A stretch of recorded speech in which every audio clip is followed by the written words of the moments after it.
Hai guys, apa kabar? Selamat datang di channel saya. Di video saya hari ini, saya akan bercerita tentang Hoya Carry, atau sering juga disebut Hoya Love. Tahu sendiri kan kenapa disebut Hoya Love? Karena bentuknya bagus sekali ya. Bentuk daunnya itu seperti love atau jantung itu.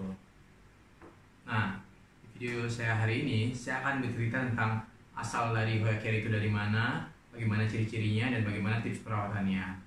Ingin tahu lebih lengkapnya, ikutin terus ya video ini sampai akhir. Jangan lupa subscribe-nya.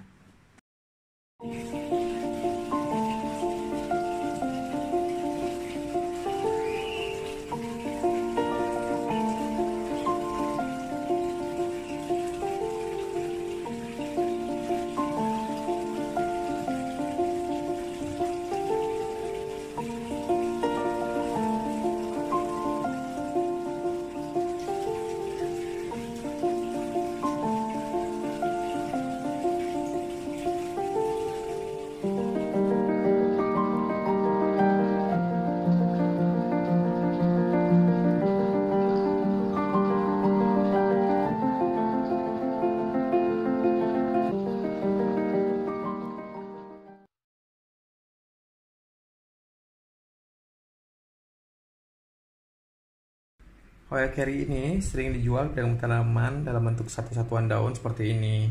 Nah, ciri-ciri fisiknya daunnya yang bagus sekali, bentuknya seperti jantung. Daunnya sendiri sangat tebal ya, jadi tebal dan keras seperti itu. Dan kalau dilukai akan keluar getah yang cukup seperti bunga Kamboja seperti itu. Ini ya, Hoya Carry ini aslinya berasal dari Asia Tenggara. Nah, walaupun berasal dari Asia Tenggara, Hoya Carry ini mungkin di Indonesia sangat jarang ya ditemui di pedagang-pedagang tanaman yang ada di pinggir-pinggir jalan. Di habitat aslinya, Hoya Carry ini tingginya bisa mencapai 4 meter.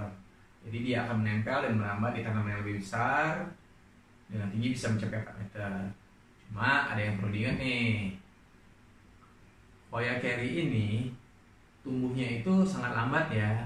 Jadi dalam waktu 1 bulan belum tentu ada penambahan daun baru. Nah, mungkin itu sebabnya Hoya Carry ini jarang ditemui di pedagang-pedagang tanaman karena perkembangannya sangat lambat. Nah, sekarang saya akan bagikan tips perawatan dari Hoya Carry. Pertama, tanahnya. Nah, tanahnya sendiri Hoya Carry suka tanah yang poros. Artinya ketika disiram air tersebut harus bisa masuk dan keluar dengan cepat. Jadi tanahnya itu tidak jenuh akan air. Kalau jenuh akan air, yang ada akar tanaman tersebut akan membusuk dan akhirnya akarnya mati, batang dan daun yang cantik ini akan mati juga. Untuk penyiramannya sendiri bagaimana? Untuk penyiramannya sendiri, Hoya Carry tidak perlu disiram setiap hari. Jadi cukup disiram 3 hari sekali atau 1 minggu sekali udah cukup.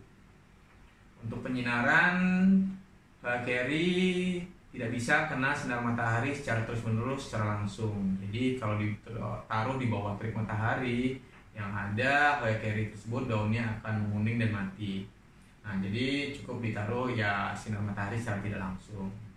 Untuk pemupukan cukup 2 minggu sekali juga udah cukup. Oke, mungkin itu saja yang bisa saya share hari ini tentang Hoya Carry. Kalau teman-teman suka video ini, jangan lupa klik like dan subscribe sehingga tidak akan ketinggalan jika ada video-video bermanfaat lainnya. Oke, sampai jumpa.